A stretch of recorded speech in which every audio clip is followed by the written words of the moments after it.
on time. However, there will be a little change. All right, let's go. All right, let's go. Sorry. Okay, there will be a little change. This next session will be shorter, and the other one will be longer. We'll go from now till from 1:35 to 2:30, then have the break, and then start again at about 2:45, and go on to 4. Okay. Now let me finish with what we were dealing with earlier.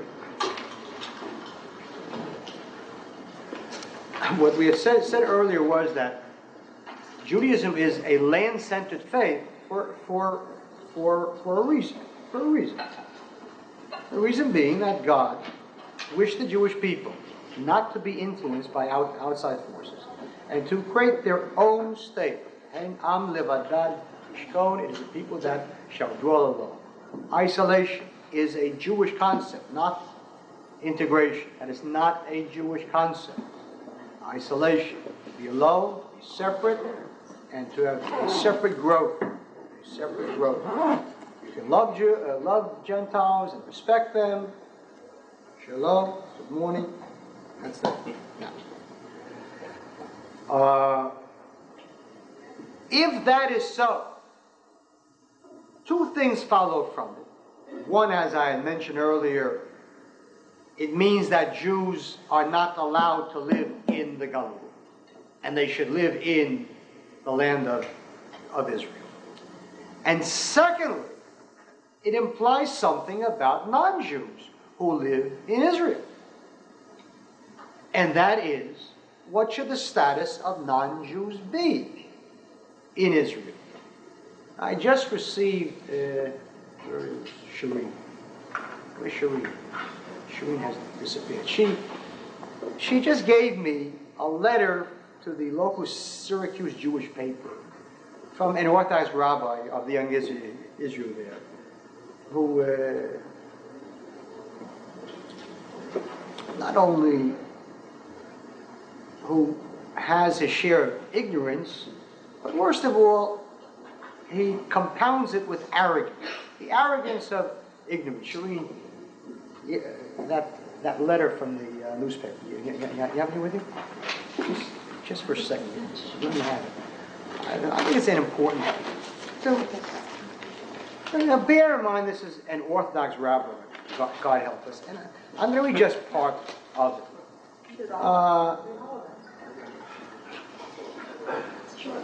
He of course says that what Kahane says is terrible, isn't true. The Judaism that I know teaches that you shall love the stranger, Deuteronomy 10:19, and that you shall not oppress him, Exodus 22:20. This is the Torah ideal. Kahane advocates measures beyond moral justifiability. He wants to expel Arabs in the same way that Jews have been mistreated and expelled for centuries. The Torah teaches the opposite when it says that you shall not oppress a stranger, for you know the heart of the stranger. Agree with Kahane if you like, but do not confuse his message with that of Judaism. Now, obviously, smicha does not a rabbi make. And I think it's important to realize that this person is not the person. He is a symbol. He is a concept. Countless rabbis who really are ignorant, say the same thing. People think that the purpose of going to yeshiva is to get smicha. It's not true. The purpose is to become a scholar. Only in America did smicha become like, my son is a doctor, my son is a lawyer, my son is a rabbi. It's a profession. It's a profession. Judaism was never a profession. To be a rabbi is not a profession. To be a rabbi is to mean that someone has reached a certain level of learning and he's now going on further. goes to yeshiva to become a Talmid Chacham, a scholar, not to be a rabbi.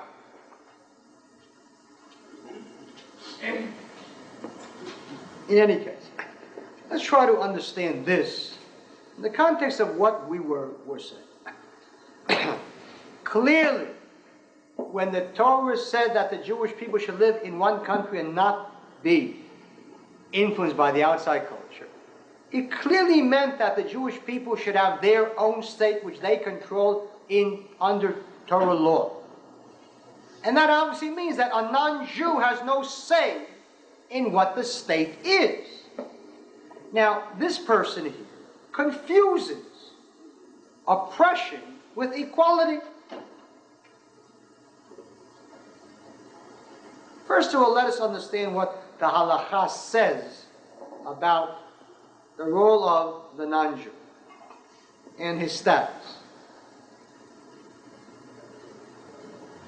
We quoted earlier the Psalms in chapter 105 that says, "And he gave them the lands of the nations, and they inherited the labor of peoples, that they might observe his statutes and keep his laws." That's why he gave us a state. That's why he took the land away from other people and gave it to us so that we might observe his statutes. That's the whole purpose of a Jewish people and the Jewish state. If not that, there's no reason for it. That there's no reason to be a Jew.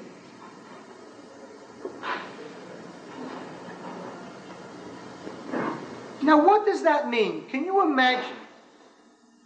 He takes the land from the people, and then he says, now I want you Jews to build a democratic society in which the peoples can have the right to win the country back through democracy after you took it from them.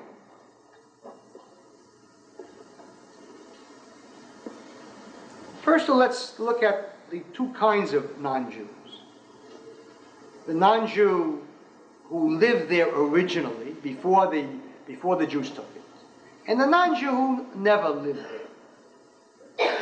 And while essentially the status is the same, nevertheless, in practice there is a great difference. The non-Jew who once lived there and was the majority before the Jews came and took that land will always harbor a hatred and a desire to take his land back, unless he's a Cretan.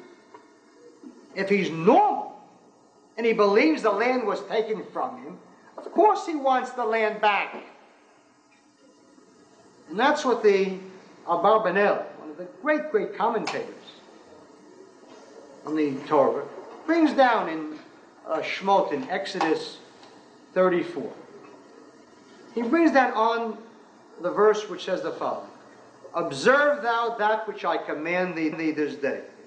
Behold, I drive out before thee the Amorite, and the Canaanite, and the Hittite, and so on and so forth. Take heed to thyself, lest thou make a covenant with the inhabitants of the land that you come upon, lest it be a snare in your midst." That's the verse. And the Abarbanel says on it, listen to a normal Jew. For having taken their land from them, there is no doubt that they would always seek the harm of Israel. My little grandchild can understand that.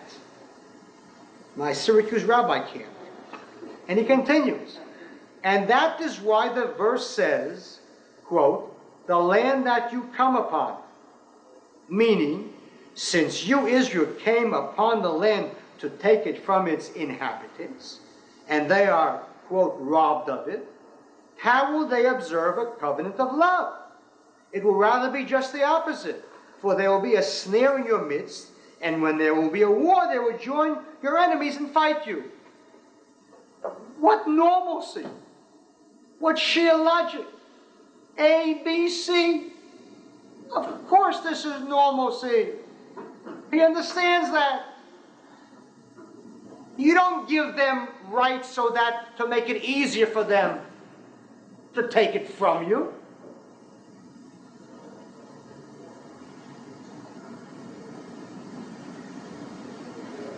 And so, the halakha is clear, despite this ignoramus.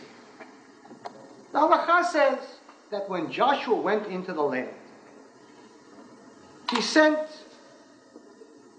three options to the inhabitants. He sent them three options.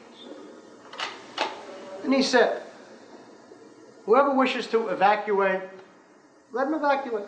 You want to leave, leave. If you wish to make peace, and you will see under what conditions soon, let him make peace. To make war, go to war and you'll die. Three choices. Go war. Peace under the condition that you see peace. If not, leave. Those were the conditions of Joshua.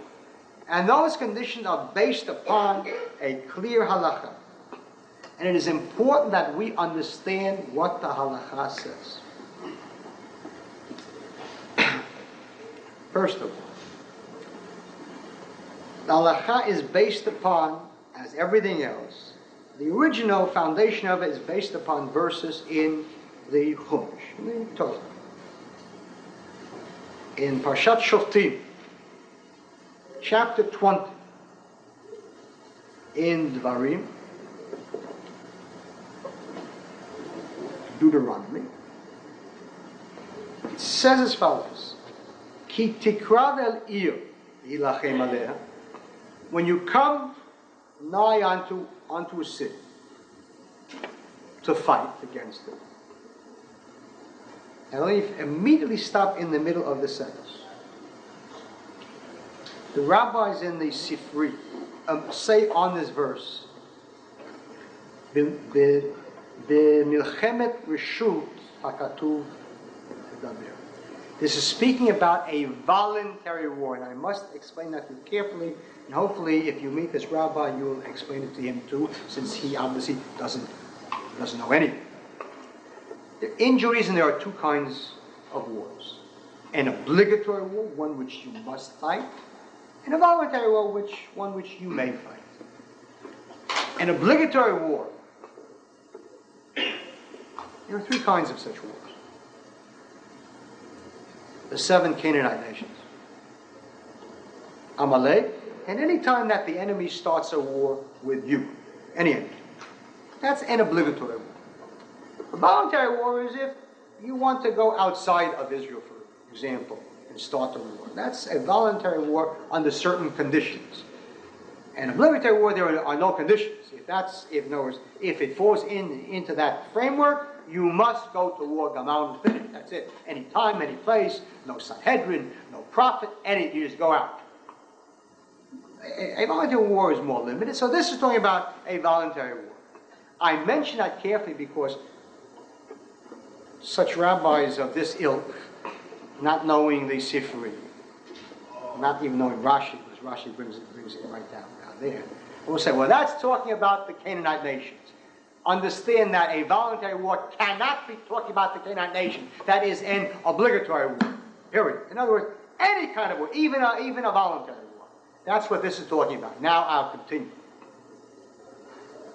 If you go to war, the first thing, V'karata elea l'shalom. You must first call out peace. See? The Torah wants peace, and this rabbi would love it. Peace. First, you must have peace. You must offer them peace. Of course, he'll jump and say, see? Yeah, you'll see what kind of peace they're talking about. V'karata elea l'shalom. First of all, you have to offer them a chance for peace, meaning surrender. As you'll see. Vayayim shalom ta'ancha. And if they will answer you, peace, we want peace. Upatchala. And the city opens up the gates and surrenders. Now, what is the peace?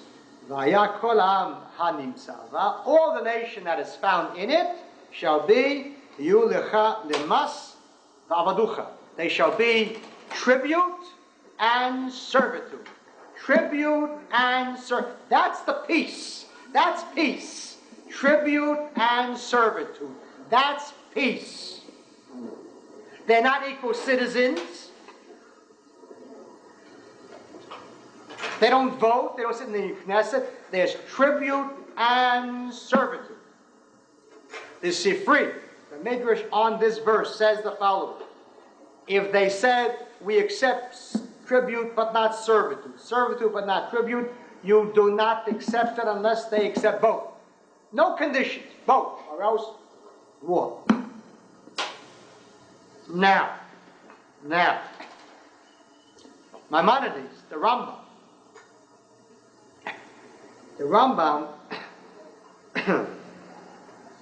takes down this law and he codifies it in his Mishnah Torah, in his great code of law. And he says, and he brings down the Sifri exactly what I just told you, so that you shouldn't think that I lied to you. And he says, if they agree to pay tribute but not accept servitude, or accepted servitude but not tribute, we do not acquiesce until they have accepted both. And servitude means, he's not going to define what do you mean by servitude. I make clear to you, this is the Rambam, and here is the source. Hilchot Melachim, the Law of Kings, chapter 6, verse 1. Chapter 6, verse 1. And here is what the Rambam, and I specifically bring down the Rambam, because he is known in all liberal circles as a progressive thinker. He was a doctor, he went to college. Listen to what the progressive, by the way, it's interesting. 3 years ago was the 850th anniversary of his birth, and so Israel made it that year the year of the Rambam. That was the year that I filed 2 bills in the Knesset, word for word of the Rambam, that were both ruled racist. It's like living in hell.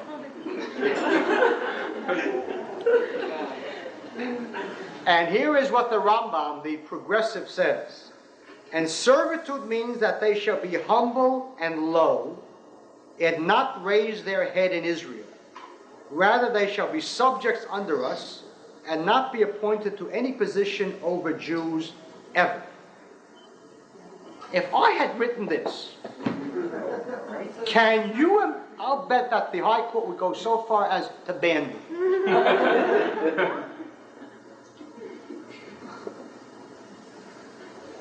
That's the halakha. This is the law. And he goes further. He expounds on it.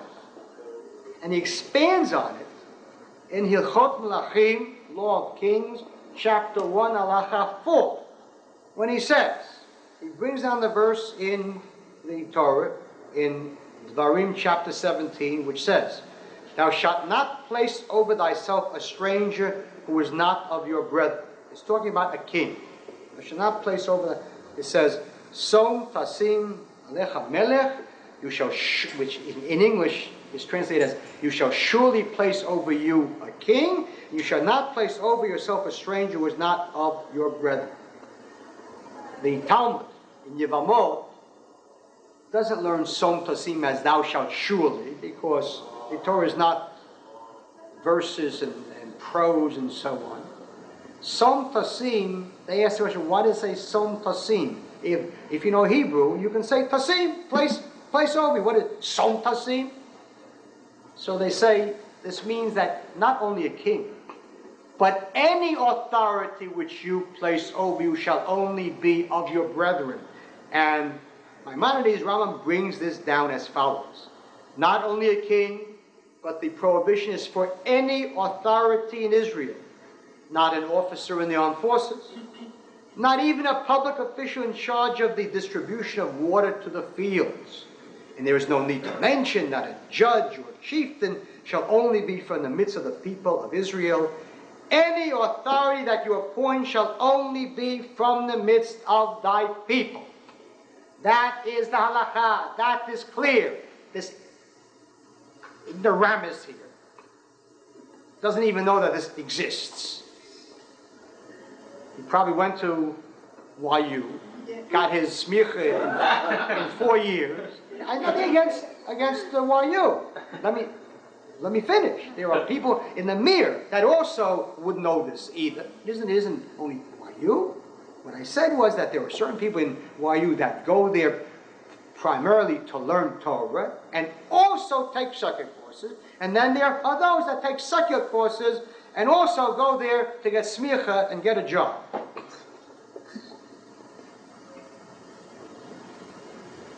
The purpose of the halakha is clear.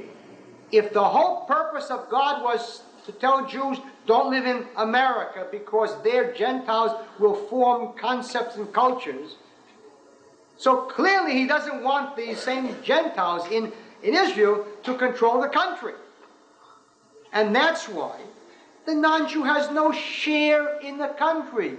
What he does have is personal rights. Absolute. If he agrees to accept this, then certainly he has to be treated nicely. He has to be treated properly. He has to be treated fairly. He has to be treated justly. He has to be treated just like a Jew in terms of decency. That's what the Torah means when it says, thou shalt not oppress the stranger. But there's a difference between oppressing him and making him equal to you politically. Now,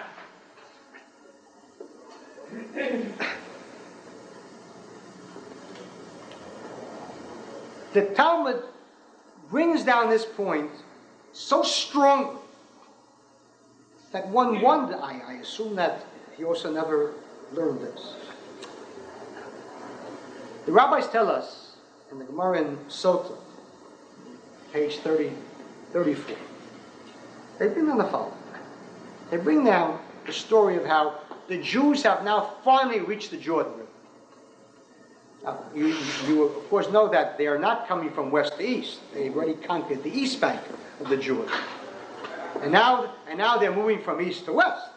So now they're about to cross over from the east bank of the Jordan, from Hussein's territory, to conquer the rest of the country.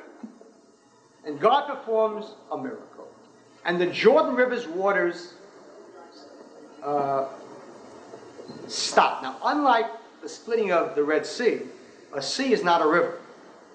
Rivers, for those people that live in cities, rivers come from a spring and they come down. Oceans or seas are oceans and seas. So when they split the Red Sea, the waters had to stand on both sides, split, and so on. But here God still merely stopped the waters from flowing from the north. And at a certain point, he stopped the water. So that south of that point, the waters flowed into the Dead Sea, and now there was dry land. But meantime, the waters kept on coming down to the point where they stopped, and that's the law of physics. Two objects can't occupy the same space at the same time. So they reached that point, and they started climbing. And so there was this massive wall, 12 by 12 miles, a frightening sight. And the Jews are now crossing the Jordan there. And the rabbis tell us, while still in the Jordan, Joshua said to them, he said, stop, I have something to tell you. Now, you imagine the reaction of the Jews to this. He said, of course, any time, but let's first cross over. He said, no, I have something to tell you right now, and specifically for a reason, while you're in the middle of this and with this horror over you. Now, what was so important? What was so urgent that he had to tell them right now while this frightening wall is there? Shabbos? No, Shabbos is an important thing, but it wasn't that. Kosher food? Very important, not that. Learning Torah? The most important, but not that either. The rabbis say as follows. Joshua said to them, know why you are crossing the Jordan. In order that you drive out the inhabitants. If you do this, it shall be good. If not, the waters shall come and inundate you and me. That is what the only thing he found it necessary to say. Because he knew that if they did not do that, there would not be Shabbos, there would not be kosher food, there would not be Torah. The Jews would be driven out of their own land. That's the Talmud. That's why the Talmud is normal. That's why the rabbis once were normal. parts were normal. And that's why this ignoramus babbles about non-Jews. Now let me first of all go into this thing, because he's not the only one. He's not the only one. But before I do that, let me just quote to you.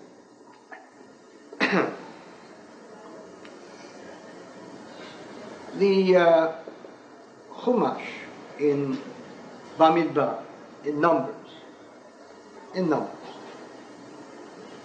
chapter 33, brings down the following. It says, "And you shall drive out all the inhabitants of the land from before you.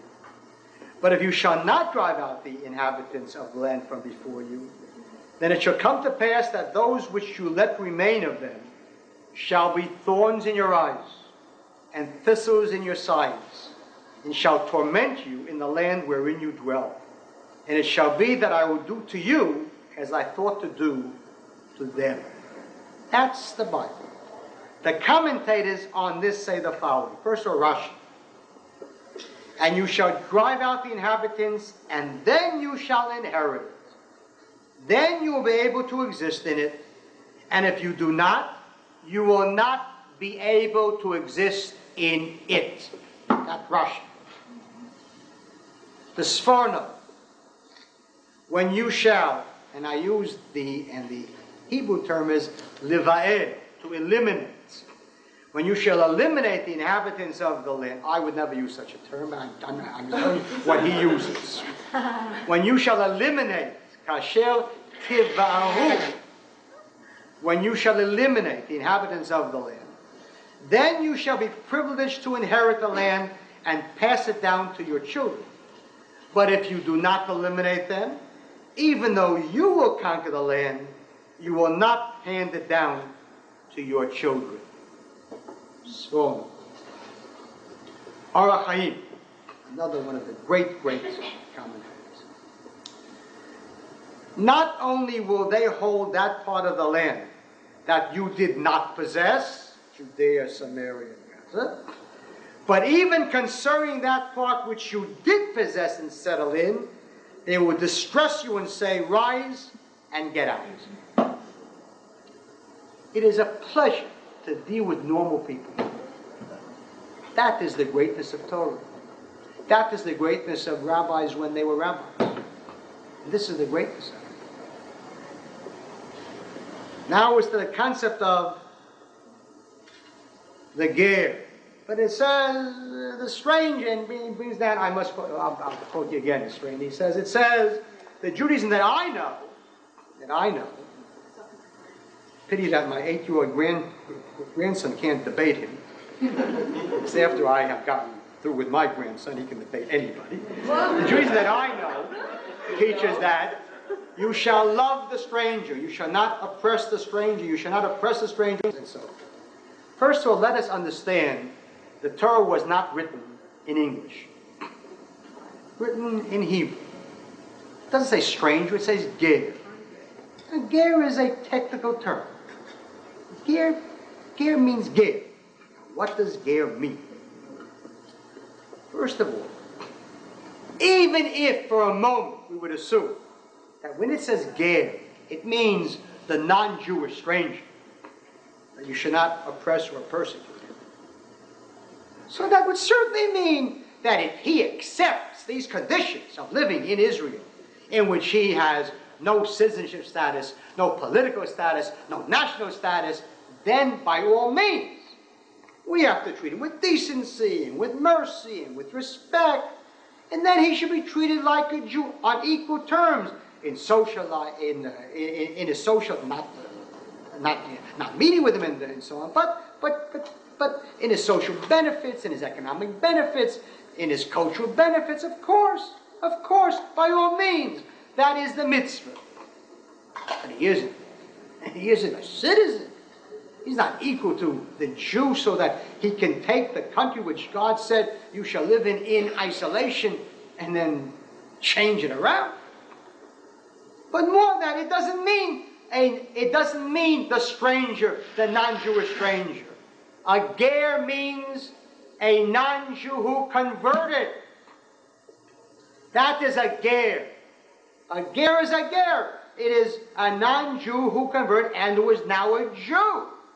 And he must be treated, she must be treated, they must be treated exactly as you would treat a Jew. And the chinuch, the great, one of the Rishonim, the chinuch in Commandment 63 says, and he brings down what this rabbi brought down. And you shall not oppress or persecute a ger. We are prevented from oppressing a ger even with words. And what is a ger, he says? This is one of the nations who converted and entered our faith. I don't know how much clearer you can get. He never saw the probably. He's busy going for his PhD at Syracuse. Or playing basketball there at the stadium. At the huge... Carrier dome. The carrier dome. The carrier dome. See that? Carrier dome.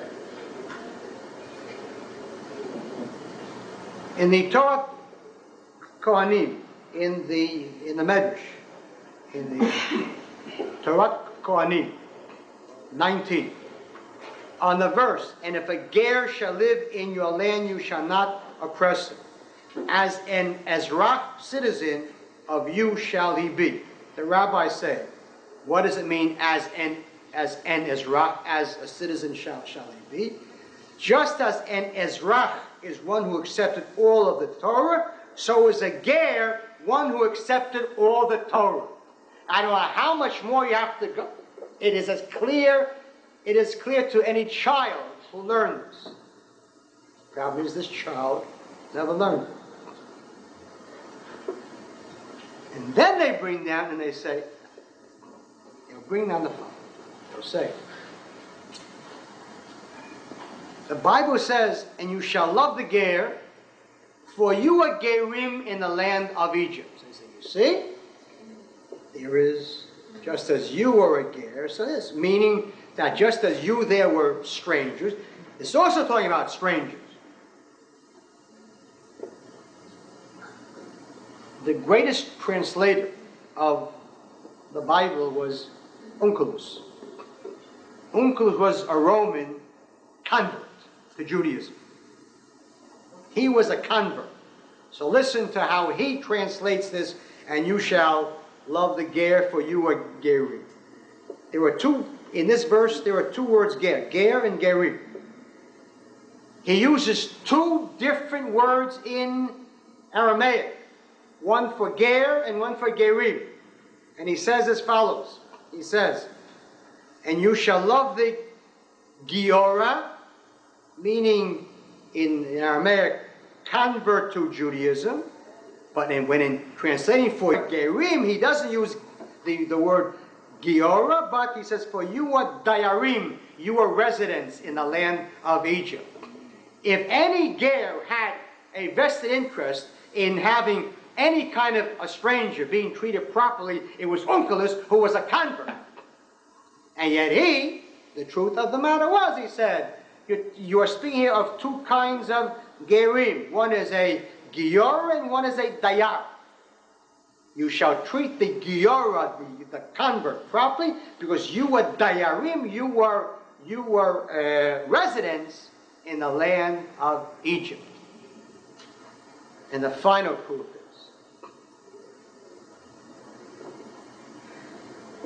children who learn Chumash, children in Israel at the age of 4, my grandchildren at the age of 4 learn this. Children who learn Chumash know that the Paschal lamb, when it was sacrificed, a non-Jew was not allowed to eat from it. Indeed, if he ate from it, he was given the death penalty.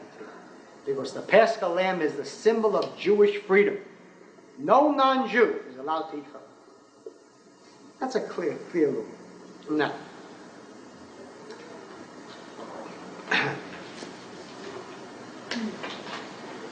in Exodus 12, Shemot 12, the Torah talks about the Paschal lamb. The Jews have to eat. And on the Paschal lamb it says, one law shall there be for you and the ger who grows in your midst. What kind of a ger can this be talking about if the Torah says that a non-Jew who eats from the Paschal lamb shall be killed? Obviously, it's talking about a convert to Judaism. And wherever it says one law shall there be for you and the ger, it is talking about the convert to Judaism because God knew how, unfortunately, Jews will treat converts not in a proper way. And they say, well, he's not really Jewish. Well, of course he's Jewish, but to marry my daughter, so he said, therefore, one law shall there be for you and the convert. The convert is precisely equal to the Jew, exactly equal to the Jew. But that's the convert, not an Arab. Now, that is Judaism. That is halakha. That is as taught the proper way, the truthful way, the truthful way. You don't have to be a scholar to know that. I understand I'm a scholar, but you have to be a student of Chumash, and a couple of things in the Talmud. And and of course this is so. Of course this is the truth.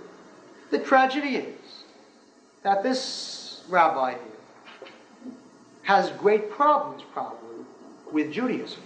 He has problems with Judaism. Being one who, as the Sforno said, being in countries under other people. He doesn't observe Judaism in its completeness.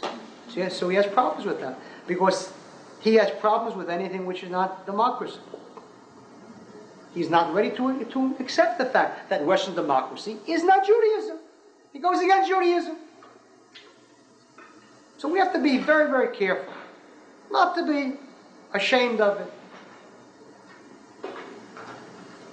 Not only if the Arabs would have equal political rights, would they distort the Jewish content of the state, but they would destroy the state physically. Give them an opportunity to have equal political rights. And they'll destroy the state. And they'll liquidate the state. And they'll massacre Jews the minute that they have the power to. They would make Lebanon look like kindergarten. They would make the Holocaust look like kindergarten was. And the Holocaust, these Jews went quickly. The Ger Shemesh was fairly quick. Over here will be a Holocaust of hatchets and knives. One knows Arabs. Of course one knows Arabs. Never forget, after Black September in Jordan, a Palestinian assassinated the Jordanian foreign minister in Cairo and drank his blood on the steps. He drank his blood. That's what we're dealing with. And this yo-yo here is talking about it isn't right, it isn't ethical. Living in Syracuse in the Carrier Dome.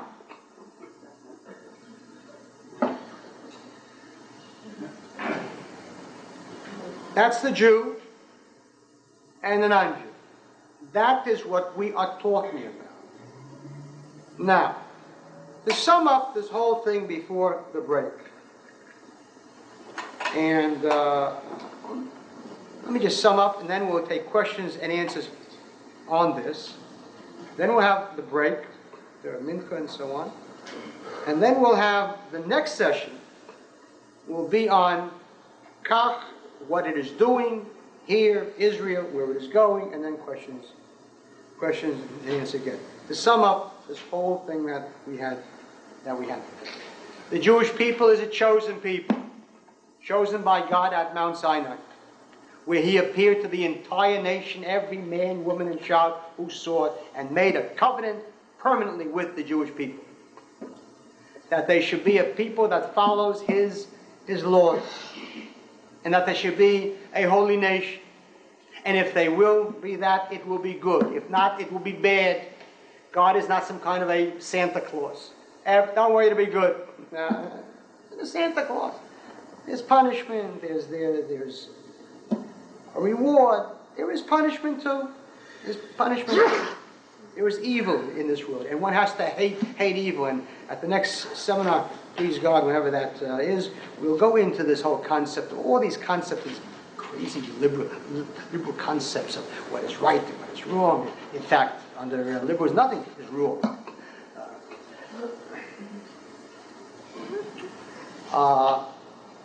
The Jew is a land-centered people because God wants the Jew to be separate and holy and free of, as the rabbis put it, of the abominations of the nations. The abominations.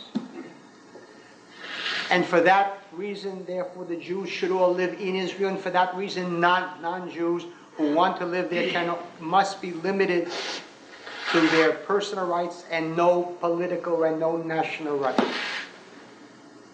And that is the Jewish idea, and there is halacha, and you've been given here a great many sources. You can have smicha, at least in this area. Believe me, from this, if you took notes, and if you remembered it, you'll be able to give a real good shiur in any synagogue on this. All right, are there any questions? But just stick to this area and not to anything else. Yes. Can I make an announcement about tonight's meeting? Yes, you certainly can. The rabbi's going to speak tonight in New Jersey, in Bergenfield. Please go. And please God, and we hope to have a good turnout. But if anybody here would like to join us, it's just a few miles, about 4 or 5 miles over the George Washington Bridge. We have flyers in the back. And if you want to have directions how to get there, you can speak to me or to that young lady whom I've given the directions to already. Yes. One can argue against your use of the psukim. I believe in Gemara Avodah Zarah Daf Chaf, the Gemara says, "Lo Kahane, lo Chanina Makavra," and Tosfos says that it is applied to the Sheva Amim, even though it says to destroy them all. It is applied to them not during war. If we're not at war with them, that would apply to the Lo Chanina Makavra would apply to them. Not during war. Certainly, of course. So he was restricting the law of Lo Kahane only to Sheva Amim and not to be extended from there. Certainly, because if there's a question of Lo Kahane, it means that under no circumstances could they live inside the land. What I said was that they may indeed live in the land, given these conditions. Given these conditions, they most certainly can. Though I will tell you this, that there is big machloket Rashi and Tosfos in whether the 7 nations, even if they wanted to accept these things, could, with these conditions, were allowed to stay. Tosfos says yes. Rashi says no. The Ramban apparently, in the Chumash, in Dvarim, says that there is no such a difference between the 7 nations and other nations. If they accept the conditions, then they too could stay. So he says then what is the difference between the 7 nations and other nations? The difference is that if they did not accept it, the 7 nations must be totally wiped out, and other nations only the males and so on, the adult males. So certainly this is so. You're right. Even though I must tell you that there are people that don't hold like Tosas either. Otechane is only talking about the question of, are they allowed, for example, to own land? Or they allowed to own a house? And in the Shulchan Aruch, I do want you to know, he does not paskin like Tosas. He says that any akum, and here is a question where it says akum, whether he really meant only akum or because of the censor he put in akum, any akum. He paskin there that any akum is not allowed to own land in Israel. And there's a question about whether to rent him a house. I mean, just know that is the Shulchan Aruch. The thing is this, that we all know that the Shulchan Aruch always only brings down laws that are applicable in our time. In the Shulchan Aruch, there's nothing about sacrifice, anything which is not applicable in our time. So if he brought this down, you know he's not speaking about Canaanim. He must be speaking about nations in our time. So that's also something which is somewhat, yes. I believe this is related. Why did the Supreme Court in Israel find this to be racist? That's not related. That will be at the second thing. You can ask it then. Let's not go into anything which involves kach. This is just the substantive questions here. Later, you can ask that question. It's a good question. It's probably one of the most basic questions possible because the answer to that question says almost everything about the state of Israel. Yes.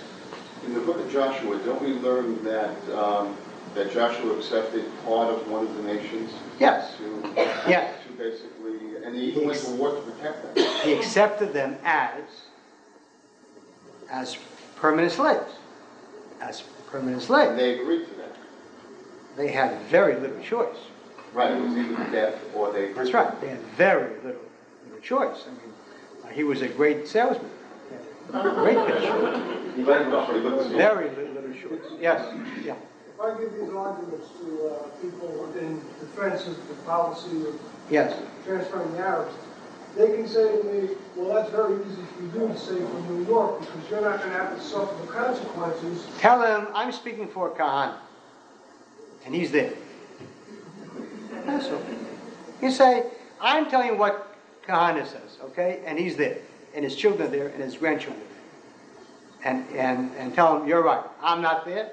And you're not there either to tell us not to throw out the Arabs who would massacre Kahane. Maybe they want that. No, that's a bad thing. Don't say Kahane. Say someone else. Yeah. Your comment about the type of Holocaust that takes place if the Arabs have their way Yes. is borne out only last week. I read a report in Lebanon. The Amal and the Hezbollah went to a village and they massacred every man, woman and child with hatchets and knives to take place. Yes, that's true. There are over 180 people massacred. That's how it is. I'm not surprised by that. What Jews should talk about is where were all the Jewish liberals who were in sovereign Shatila when Jews didn't kill anybody? They simply didn't stop Christians from massacring. There was no outcry now. That says a great deal more about Jewish liberals and leftists than about Amal. Believe me. Quiet neighborhood over. Yes. Jews had to suffer galus as a punishment. Yes. And before each time that they returned, because the Nevi'im was saying this is the time that we have to return to Israel. Right. So I don't think the Nevi'im will say right now. No. That's not true. That's not true. It's not true. Not true. First of all, it's not each time. There have only been two exiles. What do you mean each time? The first one, it was a specific time given, 70 years.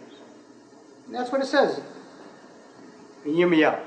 God says to Yirmiyahu, 70 years, and that's it. At the end of 70 years, they went back. The second exile, the one which we are now, no time was given. Because there are no prophets there. There are no prophets. There are only losses. There are no prophets there. There are no prophets there. There are no prophets there. And the Talmud tells us that that the redemption can come in one of two ways. Bita or Achishen. Bita in its time, meaning that there will be a certain time that we don't know, but there will be a certain fixed time, or Achishena Harid. And the Talmud says in Sanhedrin that Zachu Achishena, lo Zachu Bita. If the Jew merits it, if he deserves it, if he's worthy of it, it can come instantly, today. Lo Zachu, if he doesn't merit it, then it will come B'ita in its time. That's why Akiva believed that Bar Kokhba was the Mashiach. Akiva was a man, not a fanatic, hot-headed Kahane, great rabbi. 65 years after the temple was destroyed. He already believed that it was possible for the Messiah to come. How? Because there is no fixed time in this period. It can come soon. In other words, there is a maximum time when it must come. But it can come much, much, much sooner. The Mashiach could have come at any time from the time of the destruction of the temple had we been worthy of it. And indeed, Bar Kokhba came mighty, mighty close. He drove out the Romans from the land. He drove out the Romans. And then, he said, he was overcome with his own strength and self-importance. And he said in his prayer to God, if you don't want to help me, don't help me. Just don't help the Romans. When Akiva heard that, he took his army. And by the way, the bulk of the army of Bar Kokhba were the students of Akiva. He told them to shut the Gemara and go fight. That's what the Gemara says. When Akiva heard that, he said, this is not the Messiah. We cannot win, and it's all over. But he did believe that. He was the Messiah. And how could he believe that if, as you said, there has to be some prophet to tell us? Because that is not true. There is no prophet. There has been no prophecy already since the very early days of the Second Temple. The last three prophets were in the early days of the Second Temple, and since then there was no prophecy, there was no bat kol, there was no voice from heaven, there was no ruach hakodesh. Even though people will say that this Rabbi has ruach hakodesh, that's not true. No one has ruach hakodesh. No one has, and someone who says that someone has flies against the Talmud. We have what we have. The Dalet Amot Shel Halacha, the 4 cubits of Halacha. That's what the Talmud says. In the time of the destruction of the Second Temple, God has only the 4 cubits of Halacha. That's how we know what is true. You sit and you learn. Yes? How come in Yirmiyahu, when they went through the first Galas, he says you should banu lobatim, so you should build houses, right. You should open up a business, you should open up yeshivas, because this is going to be a permanent type of... He didn't say permanent, he said... And put it this way, when Ezra went back 70 years later, he just had a couple of followings. The majority of everybody stayed in Babel, and that's where the Bavli and everything, the biggest Talmidei Chachamim came from Babel at that time. True. First of all, he didn't say stay there. No, he said, well, yeah, okay. He said, don't try to go back before the 70 years because God said 70 years. That's it. But he didn't say to stay there permanently. Not at all. So why would he say, he said, establish yourself. Because this is not a temporary... Try living for 70 years with no hope. What are you talking about? What he was saying was, don't think I can come back earlier. You're going to be there for 70 years. So build the houses because 70... So how come they all stayed there after the 70 that's a different story. That's a different story. How come the Jews didn't want to leave Mitzrayim? How come the Jews didn't want to leave Egypt? How come it was the Gedolim who were the spies and who said, we can't make it, too many giants, and we had grasshoppers, and we had giants, and everything else, let's go back. So the Talmud tells us, the Gemara in Yuma, Daf Tet, Yuma, says the following. Rabbi Bar Chana, who was one of the rabbis from Babylon, from Babel, came to Eretz Israel to learn Torah, and he saw Resh Lakish, who was one of the great scholars in Eretz Israel, bathing in the Jordan. So he put out his hand to help him get out. And Resh Lakish didn't take his hand, and he said, how I hate the Jews of Babylon. Had you gone back to the time of Ezra, the Shekhinah, the divine presence, would have returned permanently. But because you didn't go back, that's why there was a destruction of the second temple. They sinned. Absolutely so. And the Kuzari, one, by the way, the Kuzari is, the Vilna Gaon once said that if he had to be in a place with only one sefer, with only one book, he would pick the Kuzari. Kuzari is one of the great books of Jewish thought. Huda Halevi wrote it. And in it, if you know the Kuzari, and we'll finish now.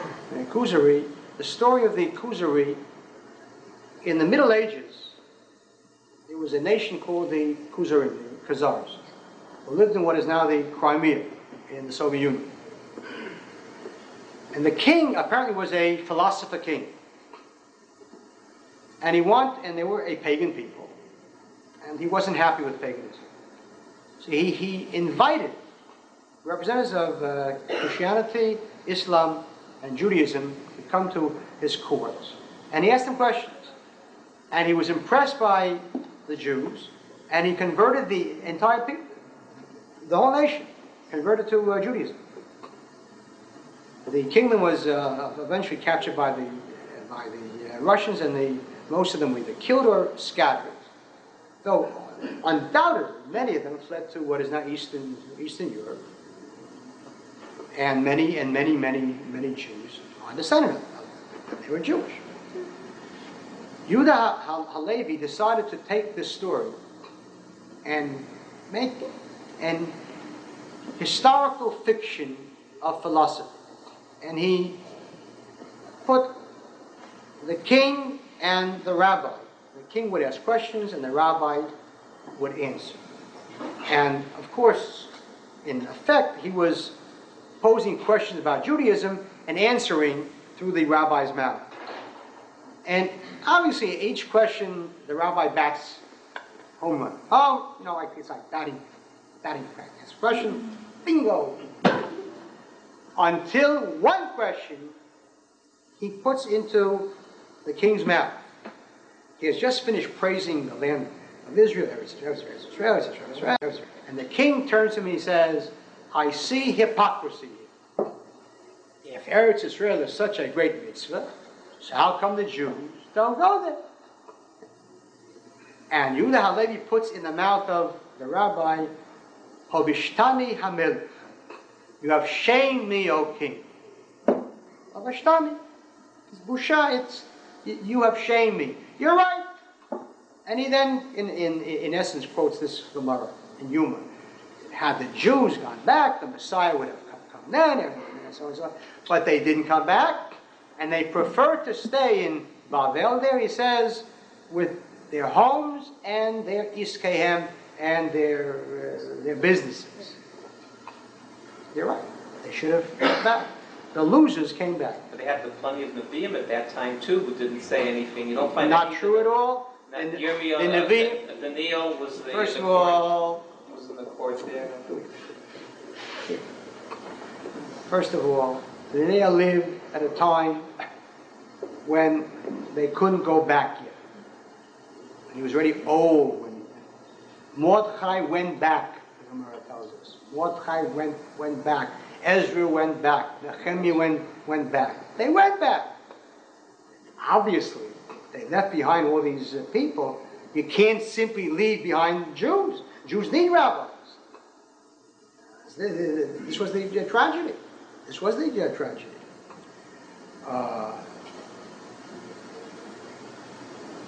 Okay, let's take a break. It's now 2:34. We'll take a break until about 5 to 3, and then we'll continue the next one. Okay, and Mincha, this is a very good time for Mincha, for those people who daven Mincha, for those people that don't daven Mincha.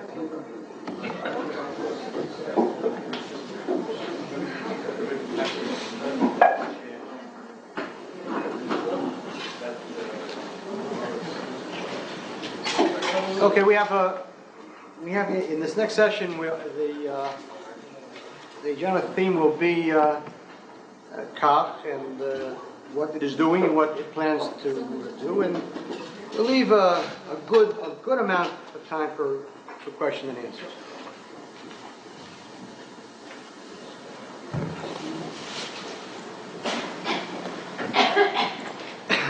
Okay.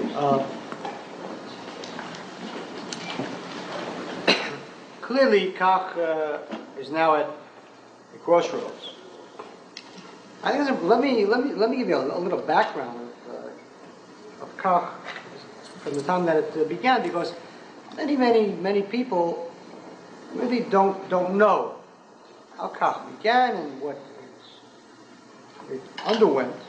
I think it's very important to know events of the past, so that one, I think it gives heart to people to see how Kach grew.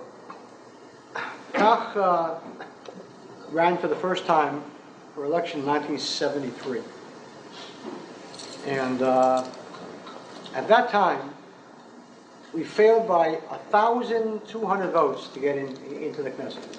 Extremely close election.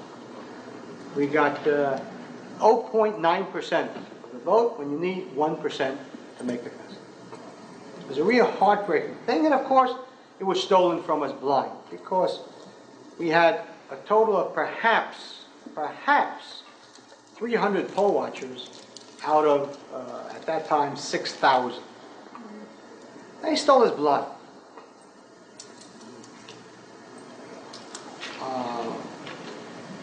Already then, we raised the issue of the Arabs, the transfer of the Arabs. I think it's important to, of course, realize that I was extremely popular in Israel when I made Aliyah in 1971. JDL had a very, very tremendous name in Israel. In general, people like us for things that we do elsewhere. And in Israel, there was a great pride that he was a Jewish group standing up, tough, and doing all the things. And there were editorials for me and articles for me. It was a tremendous thing.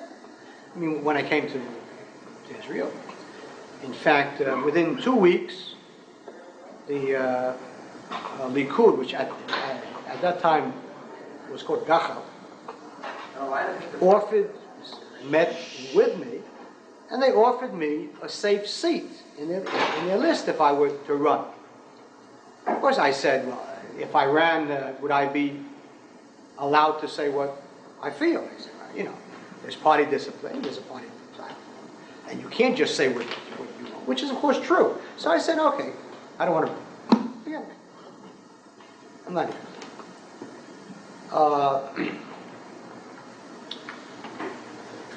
The government, of course, the Labor government, at that time was a Labor government, was already against me because of the Soviet Jewish issue.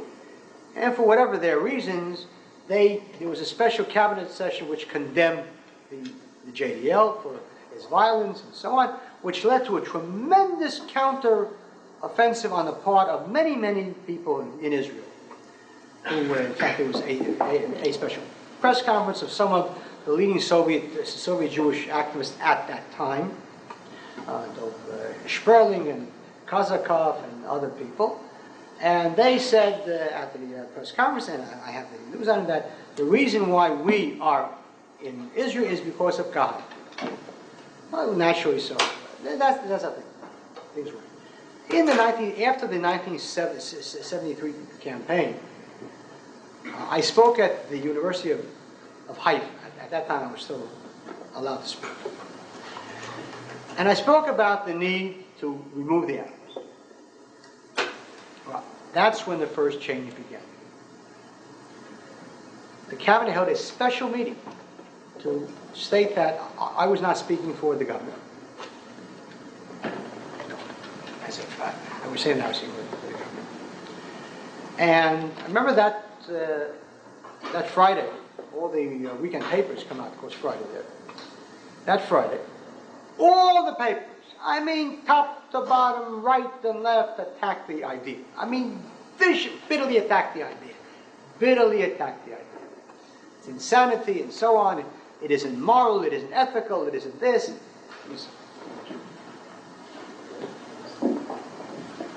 The years that followed were years of many, many arrests. Many arrests.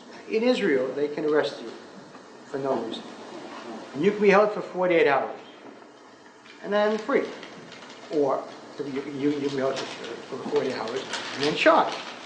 Or you can be held for 40 hours and then you can come to the judge and say, we have here secret information which we ask you not to show the defendant. And then they ask that you be held for up to 15 days more. And usually this so-called secret information is a captain in the police writes to the sergeant, we have reason to believe that Kahane is going to bomb Shamir's over. And the judge was, really. In the meantime, you don't know what they're all going on, clucking about.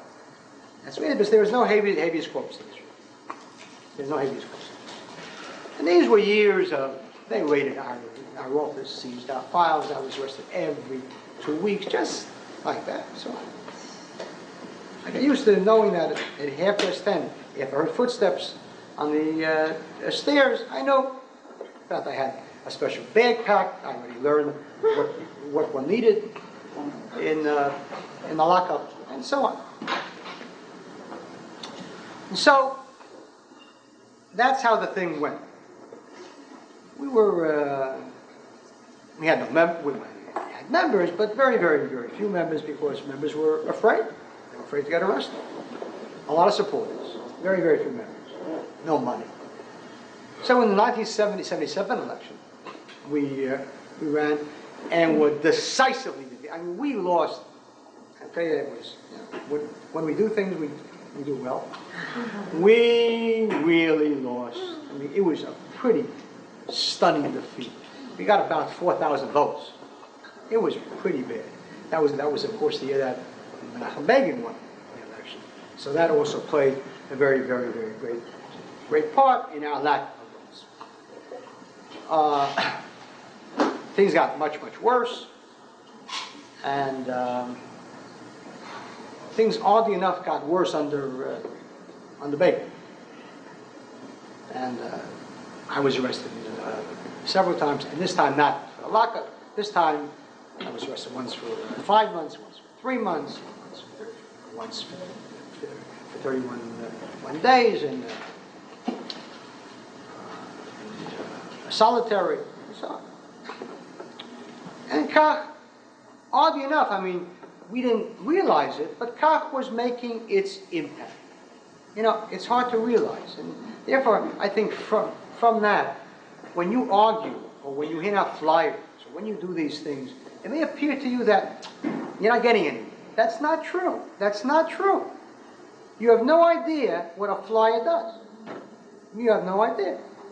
You go to a dinner, and you hand out flyers there, and 500 people are sitting around waiting for dessert and reading it.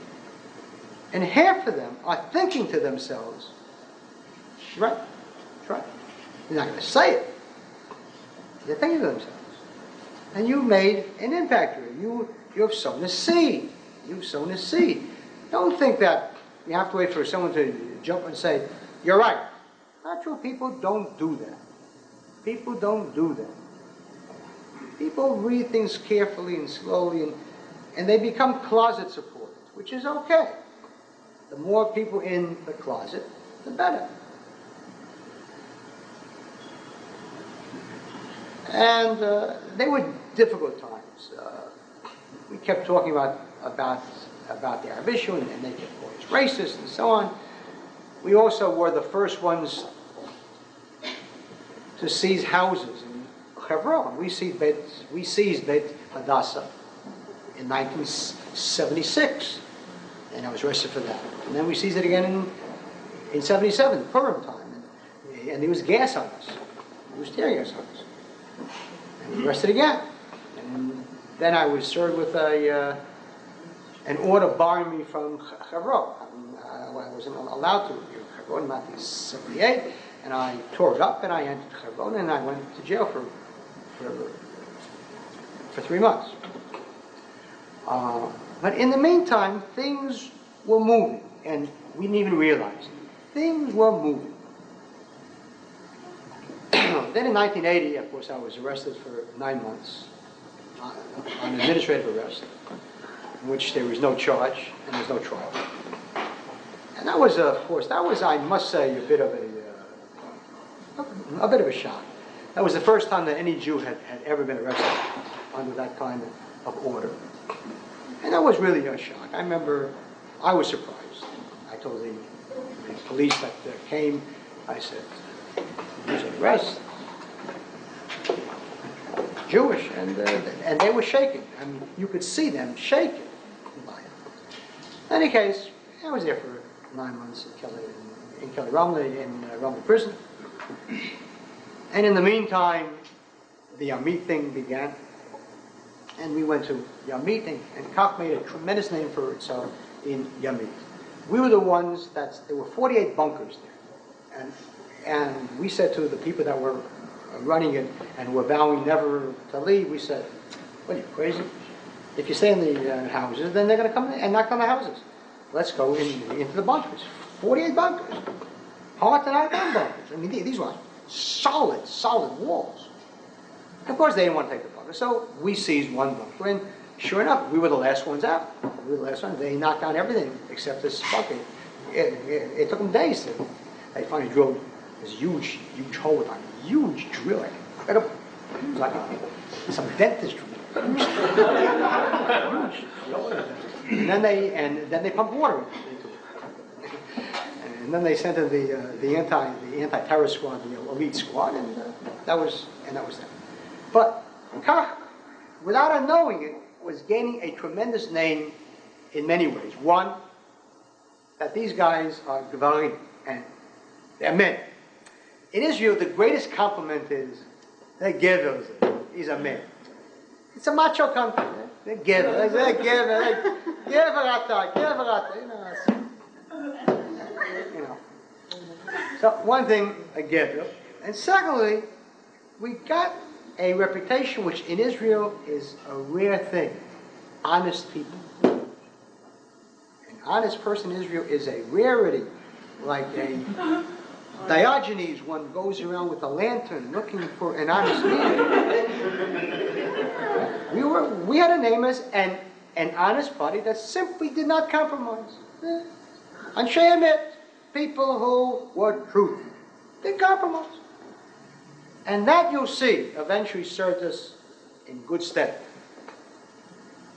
So we ran in 81, again, having lost twice, and this time we lost again. This time we did a little better. A little better, which is a surprise for a two-time loser to do better. A little better.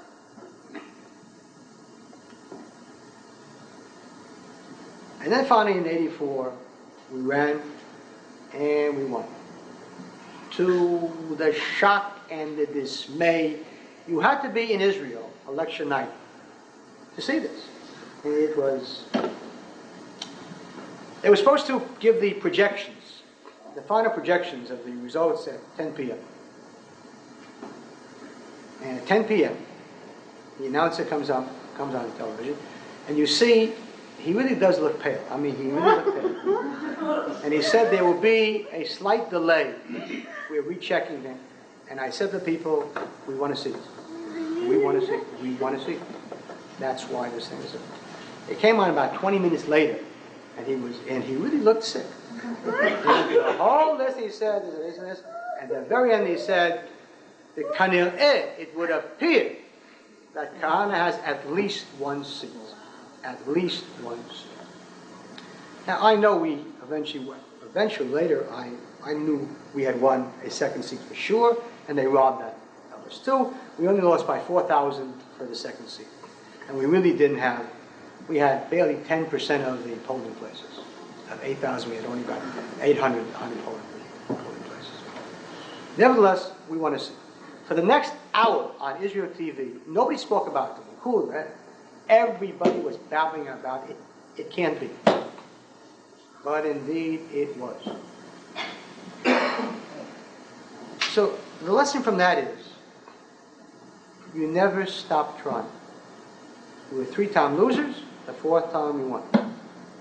You never stop trying, and above all, you don't change your platform in order to win. We did not change anything We kept the platform, despite all the advice of all my friends and so on. And I recall very, very, very well, when I lost in 1977, I was walking in the street, I was pretty much down, and I met Dr. Yosef Burg of the NRP. And they had just won 12 seats, which was their absolute maximum at the time. 12 seats they won, and he was in an expansive mood. So he saw me and he took me around and he said, Kahane, your problem is you're not a politician. You have to learn at it. And naturally, eventually they dropped to 5 seats, and had we run, we would have 10 seats without changing anything. Without changing anything. Without changing a word. We kept the same exact plan. In the 4 years that followed, we went every night to rallies. Now, you have to realize that nobody in Israel does that. Knesset time, they go to rallies and so on, and they hold rallies in the center of town. We went into every little hole that was never visited by a Knesset member. Every development town, every shchuna, every neighborhood. People never went to shchuna. Begin never went to a shchuna. They went into the kikar, the center of the town, explored there. We went into every little neighborhood. And people appreciated it. They're coming to us. They're coming to us. And eventually, what happened was, these rallies turned into love fests. I mean, love. You know what love is? It was incredible. Because we were saying the things that everybody was thinking. Now that line in our speech was always the line that always brought the most, right. When I would say, אני אומר מה שאתם חושבים. I say what you think. It's true. It was true. It was true. Our support at that time was still overwhelmingly from Sephardic Jews. Overwhelmingly from Sephardic Jews. But you began to see already an interesting change. An unprecedented thing. A religious party suddenly getting huge amounts of non-religious votes. Now, in Israel, that does not happen. Half a religious person never voted for Agudat Yisrael. Or Mavdal. They don't do that. The only non-Orthodox Jews that vote for Mavdal are Arabs. And it isn't a joke. It's a joke. They go out and they bribe. Bribe. All the parties bribe. All these Zionist parties get votes in our religion. They bribe them. It's that simple. And we began, of course, we were met already with a boycott. Won the election in August 84, the state authority, the state broadcasting authority, put out a policy statement that Kahane would not be allowed to appear on television and radio. And Navon, the minister of education, announced that I would not be allowed to appear in schools. And the university presidents met to announce that I would not be allowed to appear on campuses. So, what we did therefore was, we decided to go to the people. And that's what these rallies were. Now, you have to bear in mind that 2 rallies a night add up to a lot of rallies in a month, in a year, in 2 years, in 3 years, in 4 years. I mean, I shook the hands of well over 100,000 people. That's a tremendous thing. Now, nobody in Israel ever did that before. And while there was a total boycott on these things, the Minister of Police, Ralev, had on his desk every morning a report on how many people appeared at Kahane's rallies the previous night. And it became, he issued a statement finally saying, it's an unbelievable thing. He says, this is a tremendous danger. He says, tens of thousands of people show up. So for a while they tried to hold up our permits. You cannot hold a rally in Israel, unlike here. Over here, you want to hold a rally, hold a rally. In Israel, you need a police permit. And you have to give 5 days notice before, and you have to do all kinds of things. And then suddenly they would start saying, we have to bring an ambulance and fire equipment in case there's... In case we, of course, showed up without the ambulance, and they broke up the rally, and we called the police, and finally they, for some reason, gave in eventually. And we started to gain and gain and gain and gain. That's what led to the call for an anti-racist bill. And eventually the anti-racist bill was passed. Nevertheless, with an amendment which we were convinced would save us. The amendment was under pressure of the Orthodox parties who got frightened. If you're going to ban Kahane, next is us. So they insisted on an amendment, which stated that anyone who bases his words or his writings upon sifrei dat, any books of faith, religious books, or to preserve the pulchan dat, the ritual of dat, religion, shall not be deemed racist. It was great, tremendous. I voted for the bill. I voted for the bill. I'm all for that. Because everything that we said was based on that. So, as election time came in '88, despite what was clear to the press, all these huge crowds coming out, and nevertheless, the official polls showed me with 1 to 2 seats. So, Chadashot, which is one of the afternoon papers, it's kind of a maverick paper. It hates me anyhow, but it's a maverick paper against the establishment.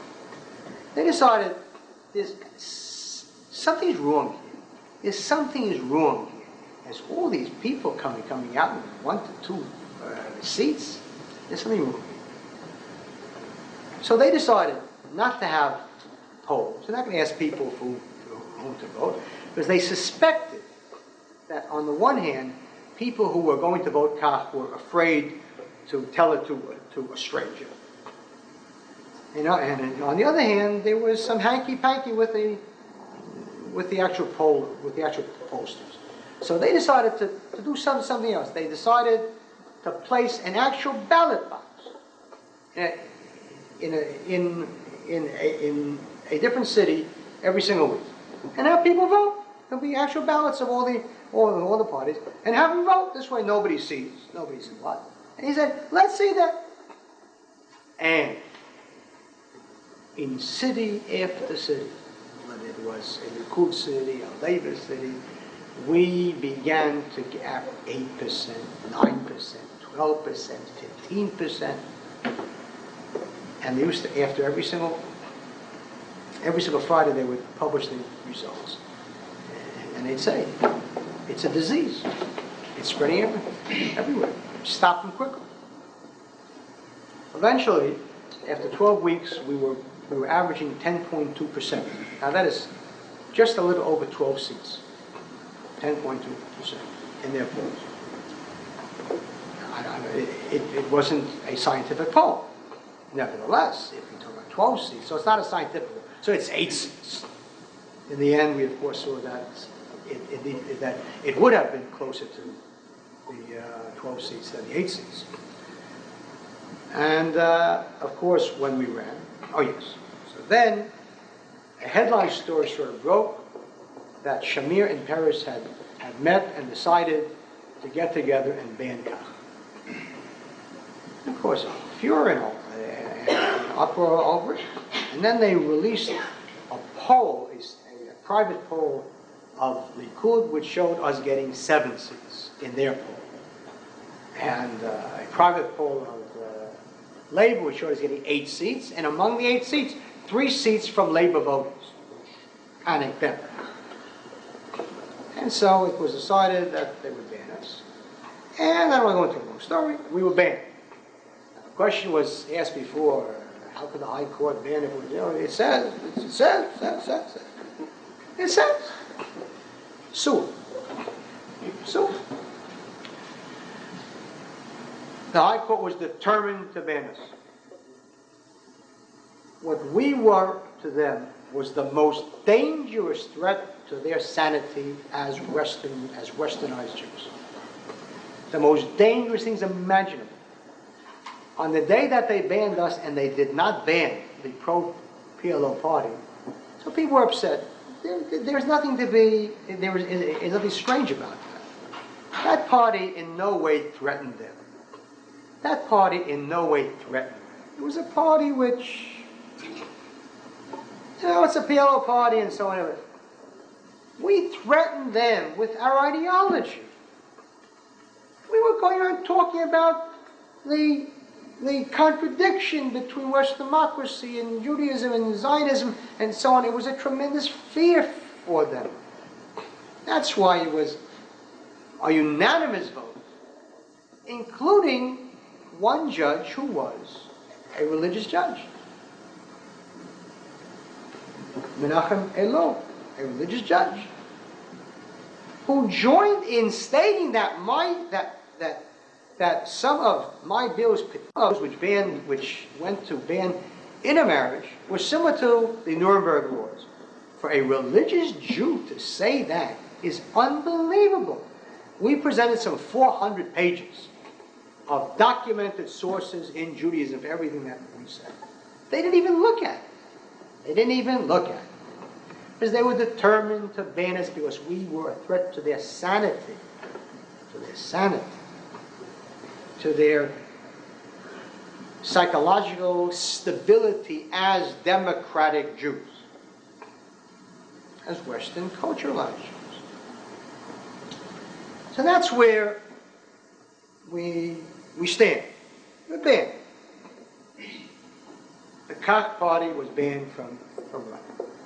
Since then, of course, we obviously didn't stop having rallies. And our rallies are just as big, if not bigger, than ever before.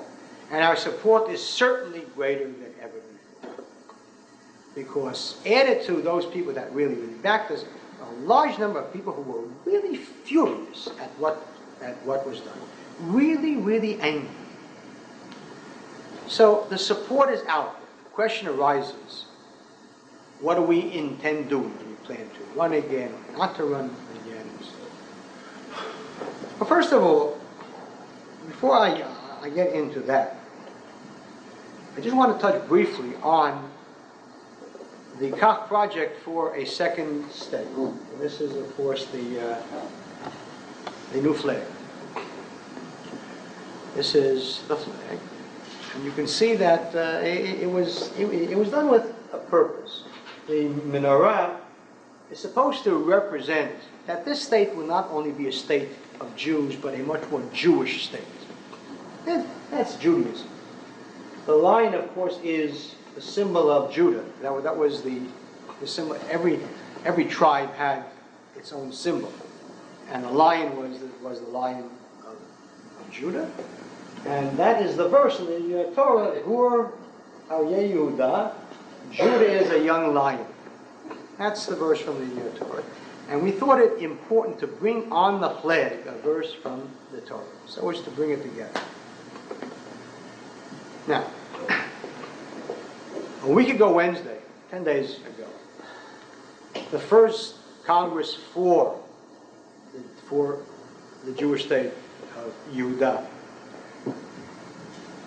was held. Originally it was to have been held at in Kiryat Arba, but the army banned us. The army put pressure upon the local council, and even though we have two members on that council, but it was voted 7-2 to have the thing banned. And so it was held at the Sheraton Plaza in Jerusalem. And I must say, it really was, it was a classy, it was really a classy thing. We did not let the Sheraton Plaza down. We performed up to their expectations. It was really first of all, the place was packed. There was an army of news people there, an army, which only makes it more incredible at the blackout of the event that was in this country. there was CBS, and there was NBC, and there was ABC, and there was CNN, and there was Time, and there was Newsweek, and there was everything you can imagine. It was BBC in French and Japanese, everything was there. And more important, we managed to get delegates from a quarter of the settlements, which is much more difficult than that sounds, because they were being threatened, first of all, by the police. The Attorney General, Harish, immediately stated, as soon as we announced this plan, that he was looking into whether this was incitement to mutiny. So obviously, if you're an old-time Kahane person, I mean, anytime the Attorney General makes such an asinine statement, so you want him. That's but if you've never been arrested, so the thought of being arrested is a little bit frightening. So people were afraid, and people did cancel, and so nevertheless, we managed to get a quarter of the settlements there, which was good. The other reason why it was difficult was because the leaders of Gush and Munim all came out against it. Obvious reason, because they didn't think of it. So, and this is a tremendous tragedy. So even if they were against it, be quiet. After we're fighting for you, we're on the same side. Why must you attack it? That's the way it is. If you want to know why the Second Temple was destroyed, that's exactly why. Jews incapable of being together even when they're on the same side. Because the question is, but I want to be the boss. Now, not that we invited them all to participate. We sent letters to every Gush and Munim leader, all of them. Come on in. It's not a Kah project. We thought it out. So we're pushing it, but come on in. Nobody can. Nobody can. It was a huge success at the Congress. What we did was we first elected a provisional assembly for the new state and an executive. We did not declare the state. We declared our intention of declaring the state if the state of Israel will decide to move out of the territories. But in the meantime, we are creating the whole infrastructure of a state, so that it'll be ready. Everything will be set in place to be put into effect. If God forbid, we need it. And of course, our major purpose is not to create a state. Our major purpose is to pressure Israel into annexing the territories. We don't want two states. We want one state over all of Eretz Israel. But if there won't be one state, then there will be two Jewish states to guarantee that there will never be one Palestinian state. It got a tremendous amount of positive coverage in the settlements, even among voters for Tchiyah and so on and so forth. Because somebody was doing something. Now, I want you to know that we came up with this idea in 1975. I saw in 1975 the possibility of giving up the territories. And I said, then, let's start now. But as with all things, an idea has to have a time, the proper time, and it wasn't the proper time. People couldn't see it. They couldn't see it. What can you do? More and more people saw it now.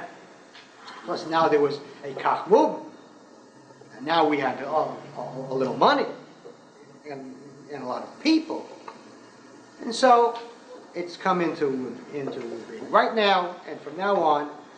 There's been nothing of great drama. We are busily creating the infrastructure of a state. A census, which will lead to an election within six months, and the election of a permanent assembly and a permanent executive, and the establishment of shadow ministries, finance, and all the rest. All the rest. We are creating the infrastructure, including defense. Now, defense, of course, is the most sensitive area because we have to be extremely careful with that. That's what the left is looking for. So clearly, there will be no confrontation with the Israeli army ever. That's what they want. No confrontation. No confrontation. But every settler has a weapon. And therefore we will build, just as the Haganah built the semi-paramilitary force under the British, we'll build this, everything is legal. The weapons are all legal for defense. And we'll slowly build this paramilitary group to be ready if Israel should decide to leave. The question of, well, won't the army try and drag out the Jews? There's a tremendous difference between Yamit and Judean Samaria. Tremendous difference in many, many ways. First of all, in all of the Sinai, there were less than 3,000 Jews. And the other Jews could not get there. It was far away. There were only 2 roads leading there, and both roads were blocked by the army. Judea and Samaria already has 65,000 people living in it, plus that it is surrounded by Israel. And 100,000 Jews will pour into that area to make sure that it's not given up. It's just physically impossible for the army to pick up 150,000 people. Nobody is going to fight the army. They simply won't go. You won't go. The army, who knows how many people it takes to pick up one person that doesn't want to go. To pick up 150,000 people, you need God knows how many soldiers. And furthermore, when they pick them up and they bring them across the green line and go back, the person picks himself up and goes back again. So that's why the government is so tremendously worried about this. And that's the state of Judea. Second thing, and this is the most important thing, and this I want you to listen to very, very carefully. Very, very carefully. Can Kaf run again? I don't know. We'll make the necessary changes, the name, and so on and so forth. But dealing with the mafia, who knows? Who knows? We may make every change possible. Say, doesn't matter. It's the same group. No one, if there was law and order, good. We know what the law is. There is no law. There is no law. Whatever the judges think, that's it. So I don't know. We, of course, will make the necessary efforts and everything and so on. But I want to tell you this carefully and listen carefully to this. The state of Israel is in a state of immense collapse at this moment. The country is falling apart. And the government is preparing to make deep concessions. The release yesterday of this terrorist is a collapse before pressure. Faisal Husseini is not some moderate Arab. He is one of the leading members of the PLO, and this pressure to free him has been going on for months and months and months, and he has been freed. And Rabin stated, I'm freeing him in the hope. What does Rabin, when he says Krishma every single night before going to sleep, what does he hope? And he says, in the hope that he will persuade the Palestinians to hold elections on the West Bank. I sit there hoping that the man dies before he can do that. Shamir has agreed to elections on the West Bank. Do you understand what that means? Do you begin to understand what that means?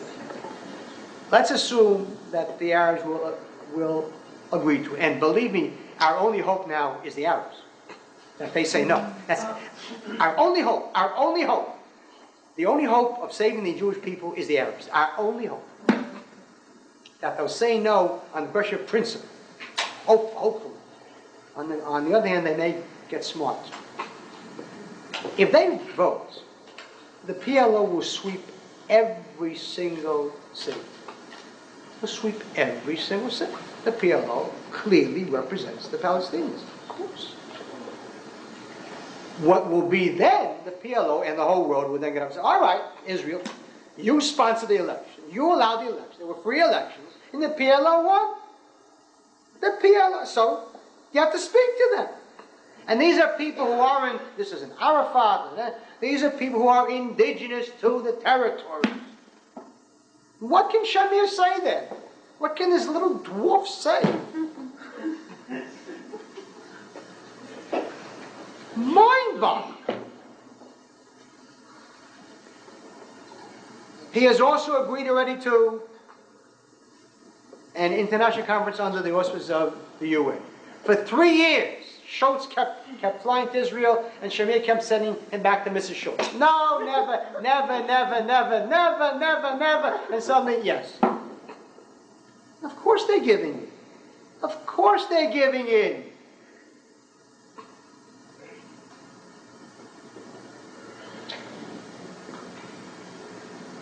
What I said at the speech last time, a week ago Thursday, when Moshe Aaron spoke to the Foreign Affairs Committee in the Knesset and said, we don't necessarily hold to long-standing positions. We are not a stone wall. Well, everybody heard what he was saying. Everybody heard what he was saying. What is he talking about? Long-standing positions. We know what that means. Opposition to this and opposition to that. It's not necessarily so. And Shamir said essentially the same thing in speaking to soldiers the same day in Shechem. He said we'll have to find a way between what our heart desires and what our head tells us we have to do. Suddenly you have to do. For years and years and years you were saying nobody tells us. And suddenly, yes. They are preparing concessions. And the country is falling apart. And you have a growing number of people inside Israel who are diseased minds. And when a person can get up in Israel and say that we have to prepare the glass cages in which we will sit when they put us on trial for what we did to the Palestinians, this man is sick, he's diseased, but when he is cheered, you know that he is joined by a whole host of diseases. And when the next day is put on television so that he can say it again, so that more people can hear it, and on radio so that even more people can hear it, then you know that the country is diseased.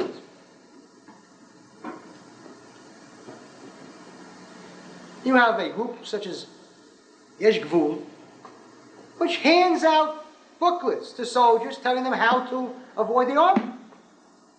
How they don't have to serve beyond the green line. You understand what is happening there? The country is falling apart. And it's Shamir's fault. It isn't the left. He allows this intifada to go on for 15 months. What does he expect? This poor soldier, he doesn't know what he's doing, why he's here. He isn't allowed to put it down. His hands are tied. So he has to beat up and shoot every single day, and he doesn't want to. Of course it's Shamir's fault, and the Likud's fault, and Paris' fault, certainly. And so people really feel guilty.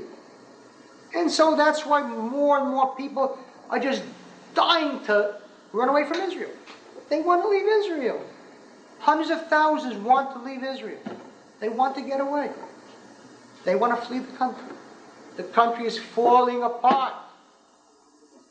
So now try and understand why. You know, God does things in His own way. And I thought to myself, why were we there? Of course, you had the evil ring there.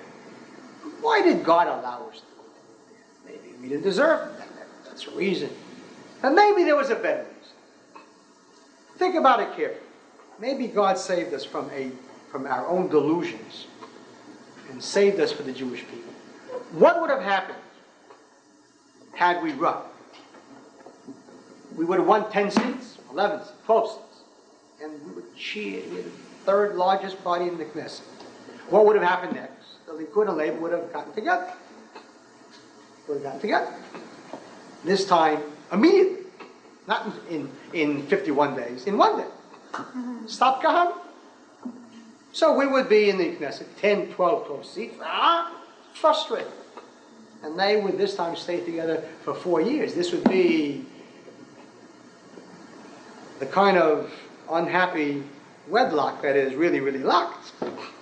They would stay for 4 years. You know what they can do to Israel in 4 years? And let's say that Israel would still be, weaving and wobbly after 4 years, and we ran again, and we got this time 30 seats, because the people were saying, rock on 35 seats. They'd get together again. Therefore, I want to tell you, the only hope of Israel is to somehow put an end to this whole system and have a strong government take over. Now listen carefully. Obviously, the answer is for the people to get up and overthrow the government. But you don't say that. For 2 reasons. One, they won't do it. Secondly, if you think I sat for a long time in 1980, wait till you see this. So you don't say that. And I never. I haven't said it. I haven't said it. You don't say that. You don't say that. But what you do is, you begin to put it subtly into the minds of the people. Under the slogan, take your fate in your own hands, which can mean anything. We are going to demand, now we won't get it yet, but we're going to demand a referendum. We're going around and signing up hundreds of thousands of people for a referendum, which will call for the dispersal of the Knesset and elections within 30 days, in which groups that run must be committed to a platform of 5 basic points. 1, the putting down of the Intifada immediately with every means necessary. 2, the annexation of the territories, so that we will put an end to this nonsense that there are only 2 choices, a Palestinian state or a continuation of the occupation. There are not 2 choices, there are 3 choices. The third choice is a just choice, a Jewish choice, a Jewish state there. Israel, not Judea, Israel. 3, a choice given to all Arabs to remain in the country with personal rights and no political rights, or leave the country. 4, a total change in the economic system, free enterprise, tear down the Histadrut, make it a trade union only. That is its function. Sell off Kur and Solil Boneh and Eged and all the rest. And bring in free enterprise, capitalism, bring in private capital. Let the country become normal again.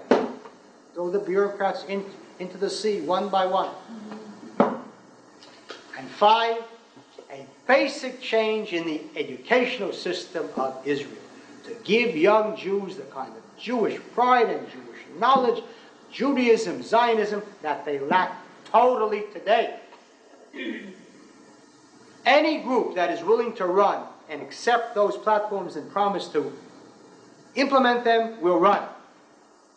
In the election, one party wins, no coalitions. One party wins.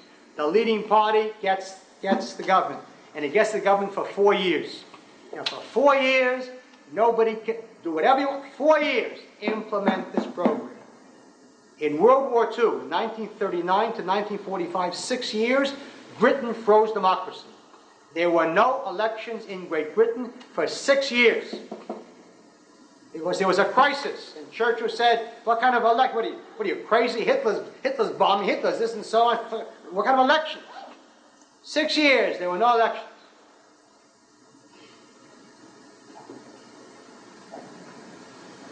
That's what Israel needs. Now, no one here is calling for an overthrow of the government. What we are calling for is the people to go and vote. and decide. We want them to go to a referendum. We're the people. We are the ultimate authority in this country.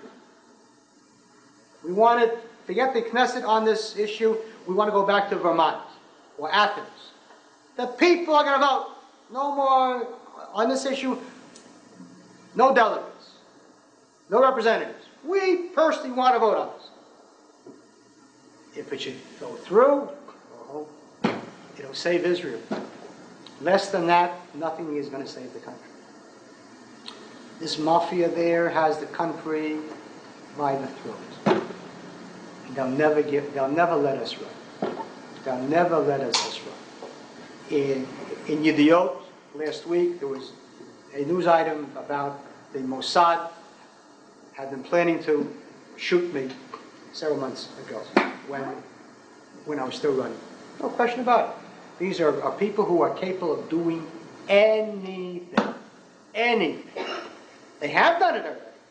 People who turned over Jews to the British. People who shot Jews, Altalena. People who did what they did to Sephardic Jews. They're capable of, people who kidnapped Yemenite Jews. They're capable of doing anything. Anything at all. That's why this is the only hope of Israel. Now we have to do this cleverly, and we have to do this smartly, but this is the only way. And know that. And know that. And now that this project of the state, in which we poured in a lot of money in Israel, over $10,000 to make this thing go, now that it's moving normally on its own, this next thing will be the big project in Israel. And we've created, I don't know if I have it here, Izzy made up a 4-page little, a 4-page brochure on this. And that is going to be one of the major pieces of literature that Kach has. It's a controversial thing when people will. You must understand this yourselves, and above all, you must agree with it. You must agree with it. You have to study it and see why it is so necessary. Otherwise, there's no hope for the country. There's no hope for the country. We have already today whole areas inside Israel which at nighttime Jews will not go to. Jews will not enter more and more parts of Israel. You cannot enter the old city of Akko at night. Jews are simply afraid. Whole areas of the Galilee, Jews will not go there. The army has to build access roads around Arab villages in the Galilee.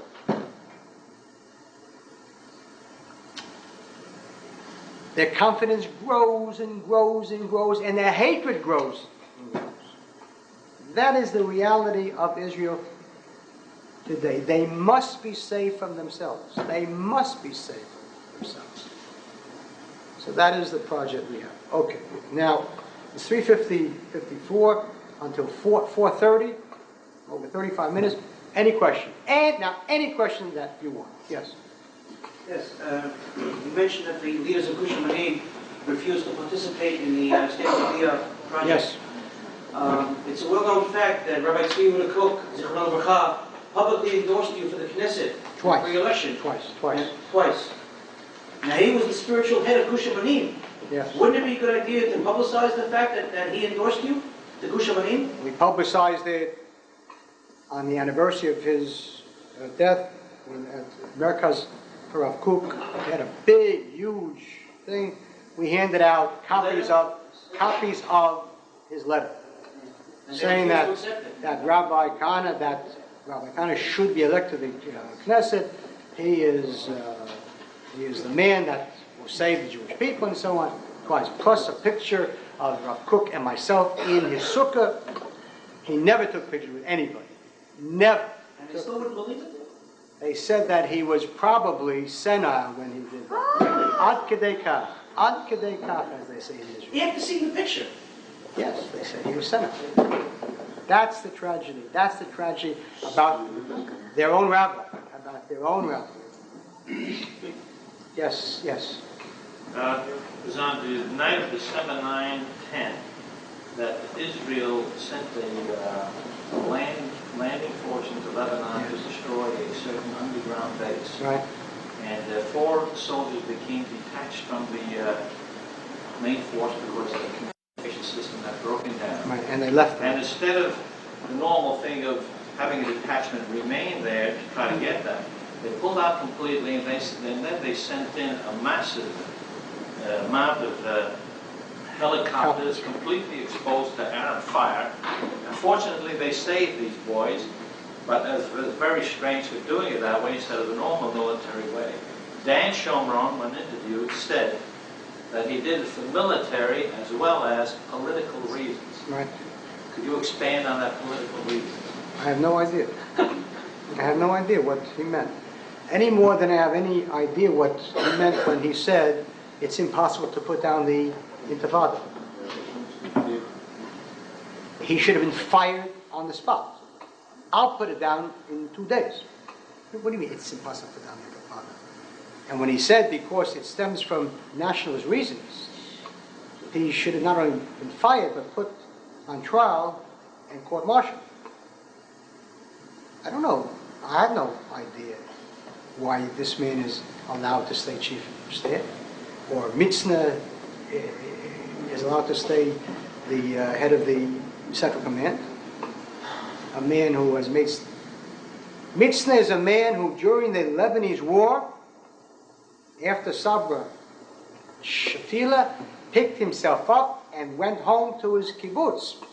If a private would have done that, he'd have been court-martialed on the spot and given a year in jail. He was given the job of the Central Command. I don't understand Shamir. I don't understand Sharon. I don't understand any of these people. You ask me to explain? There are certain things which, the moment that you can begin to understand what they are doing, you're in big trouble. Yes? What's the story with your American citizenship as of now? Citizenship as of now, the State Department as of now claims I am not a citizen. I claim I am a citizen. State Department says, take us to court. We have taken them to court. They're in we are in federal district court in Washington now. There is no date yet set for the hearing. In the meantime, the State Department has refused to allow me into the country normally. I'm here in this country. They have agreed it may be a face-saving device.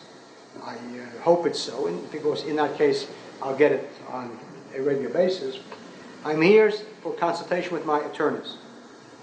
And that's it. Now, it does not look good. It does not look good in district court. Nevertheless, it hasn't been, the hearing has not been held. And after this district court, there, of course, there is the Circuit Court of Appeals. And after that, there is the Supreme Court. The problem is, will they, if I should lose in district court, will they allow me into the country while the appeal is being heard? And the appeal can take a good 2 years. That is the problem. I have no idea what they will do. Therefore, that's where it stands right now. Now, it is clear that Israel's hand is in this. This is not just America. Because when I was fighting my original case, which I won back in 86, when I was fighting that then, they allowed me in regularly under a C of I, which is a document which is given to people who claim that they are citizens and they're fighting it in a court. They have not given me the same thing now, and the difference has got to be Israel. So that's where it stands now, and we'll see. Yeah, any other question? Yes. Wouldn't this be a perfect spot for that little jerk, Shamir, to tell the State Department and the world that Kahane has taken over Judea? and pit you against Arafat and him to say, what There's can no we question. do? No question about that. There is no question that if he was smart, he would say, look, what do you want from me? I'm ready to give it up. But look at these crazies. I can't fight them. You want to fight the Kahane, that's all. But for that, you have to be smart, and you also have to have kind of courage and faith necessary. And above all, you have to not be afraid that if you do that, Kahane will then pick up in the next election 40 seats. But then you won't have all dead Jews around. What about your grandchildren and mine? Well, and in any Shamir's case, grandchildren? listen, look, it is not easy to get people to do smart things. Let me give you an example. Many years ago, when JDL was running on bombing Russians, I met with the president of the American Jewish Committee, who at that time he had a big insurance firm in Newark. I forgot his name. And until I got to, of course, meet him and so on, and he was afraid to meet me. He finally agreed to meet me in his office. And I said to him, look, let's work together.